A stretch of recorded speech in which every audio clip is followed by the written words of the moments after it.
ታሳዝነኛለች እናቴ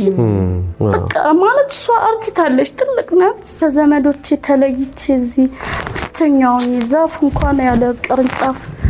እንትና ወይዘሮ ጽጌ ከበደ ቤተሰብ ነው የሚፈልጉት ማለት ነው አንድ ጎረቤት አሊ እንድሪስ የሚባል ሰው ሊያሳድጋት ወሰዳት ወደ ሸጎሌ ማለት ነው እያኖረች ወደ 16 ነው ምናምን አመት ሲሆናት ጠፍታ ወደ ጅማ ሄደች ከሰው ጋር ማለት ነው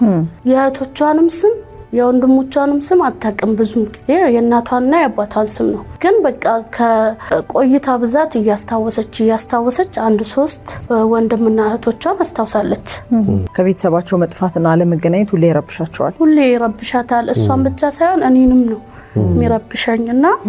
ታሳዝነኛለች እናቴ ልጆቼ በጣም ቤተሰብ ይፈልጋሉ እኔ እህትም ወንድምም የለኝም ብቻኛ ነኝ እና ሁሌ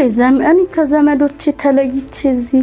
ብቸኛውን ዛፍ እንኳን ያለ ቅርንጫፍ እንትና እኔ በቃ የሰው ሀገር ላይ መጥቼ ቀረው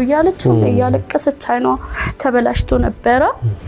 አንድ አይኗን ተሰርታ እግዚአብሔር ይመስገን አሁን ማየት ጀምራለች